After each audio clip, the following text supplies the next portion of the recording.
اعوذ باللہ من الشیطان الرجیم بسم اللہ الرحمن الرحیم اللہم صلی علی محمد وآل محمد وعجل فرجہم۔ سٹی آف نالج اکیڈمی سے آپ کی بی بی جان آپ کے لیے کتاب لقمان حکیم کی نصیحتیں لے کر حاضر ہوئی ہیں۔ ہم آپ کو یہ بتا رہے تھے کہ اب اس کتاب سے ہم دوسرے مرحلے پہ پہنچے کہ جہاں پہ حضرت لقمان کا تعارف کرایا گیا ہے کہ حضرت لقمان علیہ السلام کون تھے۔ کہا یہ گیا کہ قرآن مجید میں حضرت لقمان کا نام سورہ لقمان کے علاوہ کہیں نہیں آیا، اور اس سورہ میں 2 مرتبہ حضرت لقمان کا نام آیا، جیسے سورہ لقمان میں ہی 2 مرتبہ اللہ تعالیٰ نے حضرت لقمان کے نام کا ذکر کیا ہے۔ جناب لقمان حضرت ابراہیم علیہ السلام کے بھائی راخون بن تارخ کے پوتے تھے، یعنی کہ ان کے گرینڈ چائلڈ تھے، اور حضرت ایوب علیہ السلام کے بھانجے تھے۔ یہ 2 نبیوں کے، ایک کے پوتے تھے اور ایک کے بھانجے تھے، اور حضرت داؤد علیہ السلام سے حضرت یونس علیہ السلام کے زمانے تک بہت طویل عرصے تک زندہ رہے۔ یہ حاشیہ قرآن مولانا فرمان علی صاحب میں بھی لکھا ہے، اور علامہ ذیشان حیدر جوادی کے بھی حاشیہ قرآن میں ہے، اور المیزان میں بھی ان کا یہ تعارف کیا گیا ہے۔ قرآن مجید میں حضرت لقمان کے نبی ہونے پر کوئی دلیل موجود نہیں ہے، بلکہ ان کے حکیم ہونے کا اعلان صریحاً ان الفاظ میں کیا گیا ہے۔ بسم اللہ الرحمن الرحیم وَلَقَدْ آتَيْنَا لُقْمَانَ الْحِكْمَةَ موجود ہے، یعنی کہ سورہ لقمان کی جو آیت نمبر 12 ہے اس کا ترجمہ آپ کے سامنے پیش کیا گیا ہے کہ حضرت لقمان کو اللہ تعالیٰ نے حکمت عطا کی۔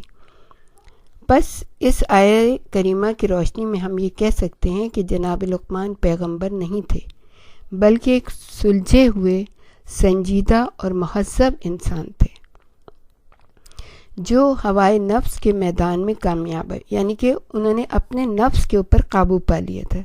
نفس کیا ہوتا ہے کہ وہ نفس جو ہے نا، وہ انسان کو برائی کی طرف لے کے جاتا ہے، اور وہ ہے جب انسان اس پہ کنٹرول کر لیتا ہے تو وہ اس کے قابو میں آ جاتا ہے اور وہ اس کو بہکا نہیں سکتا۔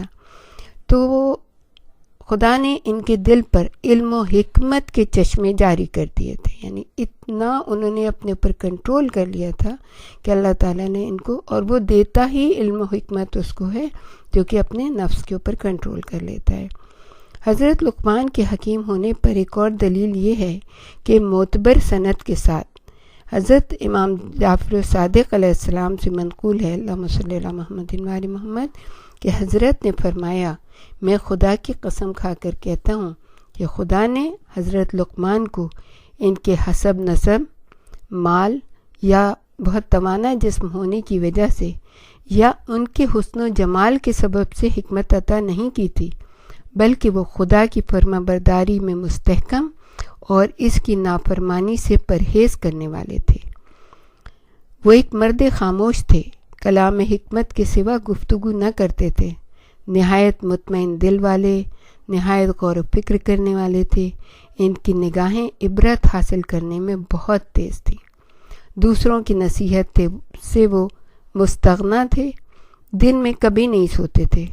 کسی نے ان کو عام عادات کے مطابق، جیسے اپنا جو عام عادات ہوتی ہیں، نہانا دھونا جو بھی ہوتا ہے، یہ کسی نے ان کو کبھی نہیں دیکھا تھا، کیونکہ وہ تمام امور لوگوں سے پوشیدہ ہو کر انجام دیتے تھے۔ ان کی نگاہ بہت گہری تھی، لیکن لوگوں کے پوشیدہ اسرار پر ہرگز آگاہ ہونا پسند نہیں کرتے، یعنی کھوج میں نہیں رہتے تھے کہ لوگ کیا کر رہے ہیں اور کیسے کر رہے ہیں، کسی کے گھر میں کیا ہو رہا ہے، جیسے ہم لوگ دوسروں کی کھوج میں رہتے ہیں نا، وہ کبھی بھی ایسے نہیں کرتے تھے۔ گناہ کے خوف سے کبھی کسی بات پر ہنستے نہ تھے، اور نہ کبھی اپنے لیے کسی پر غصہ کرتے تھے۔ کتنی بہترین عادتیں! انہوں نے نہ کسی سے کبھی مزاح کیا اور نہ وہ کبھی امور دنیا کے حاصل ہو جانے پر خوش ہوئے، نہ ضائع ہونے پر رنجیدہ ہوئے۔ ایک بالکل بیلنس شخصیت تھی ان کی۔ لیکن ہم لوگ جیسے دنیا کے حاصل ہو جانے پر بہت خوش ہوتے ہیں اور اس کے ضائع ہونے پر بہت رنجیدہ ہوتے ہیں۔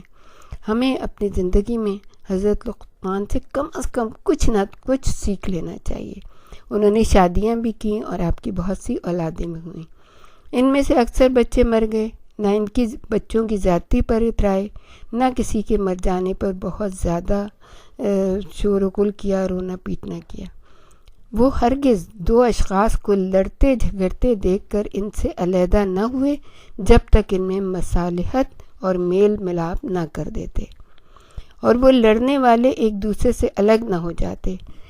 اب دیکھیں کتنی پیاری بات ہے یہ، کہ یہ نہیں کہ منہ موڑ کے چل دیں کہ دو لوگ لڑ رہے ہیں تو لڑنے دو ان کو، جائیں جہنم میں جو مرضی چاہے کریں، ہمیں کیا مطلب۔ نہیں، وہ کوشش یہ کرتے تھے کہ ان کے درمیان مصالحت کرا دیں، اور یہ خدا کے نزدیک بہت ہی پیاری بات ہے۔ ہرگز کسی نیک بات کو جس سے وہ خوش ہوتے کسی سے نہ سنا، مگر یہ کہ اس کے معنی اور مطالب بھی اس سے دریافت کر لیتے تھے، اور یہ بھی دریافت کر لیتے کہ اس نے یہ بات کس سے سنی ہے، یعنی اتھینٹک بات ہے یا نہیں ہے، اور اس کے مطلب کیا ہے۔ زیادہ تر فقہاء، حکماء اور عقل مندوں کے پاس بیٹھتے تھے۔ قاضیوں اور بادشاہوں اور سلاطین کے پاس ان کے حالات سے عبرت حاصل کرنے کے لیے جایا کرتے تھے۔ بادشاہوں اور قاضیوں پر رحم کرتے تھے، اس لیے کہ وہ اپنی نادانی کے سبب خدا سے مغرور اور راحت دنیا پر مطمئن ہو جاتے ہیں۔ ان کے حالات سے نصیحت حاصل کر کے ان کے ناشائستہ امور میں چند باتوں کو یاد رکھتے تھے، جن کے ذریعے سے حضرت لقمان اپنے نفس پر غالب آتے تھے اور اپنی خواہشوں کے ساتھ جہاد کرتے تھے، شیطان کے مکر و حیلہ سے پرہیز کرتے تھے، اور اپنے دلوں کے دردوں کا علاج تفکر سے کرتے تھے، یعنی غور و فکر کرتے تھے کہ کس طرح سے کہیں بھٹک نہ جائے، دل کہیں اور نہ لگ جائے اللہ کے علاوہ۔ نفس کی بیماریوں کا علاج دنیا والوں کے احوال سے عبرت حاصل کر کے کیا کرتے تھے۔ ہم لوگوں کو تو جب ہماری دنیا والوں کا تو یہ حال ہے کہ جب تک اپنے کوئی خود ٹھوکر نہ لگے عبرت حاصل نہیں کرتے، لیکن وہ دوسروں کے احوال سے عبرت حاصل کیا کرتے تھے۔ اپنی جگہ سے اس وقت تک حرکت نہیں کرتے تھے جب تک کہ کسی امر سے ان کو فائدہ پہنچنے کی امید نہیں ہوتی تھی۔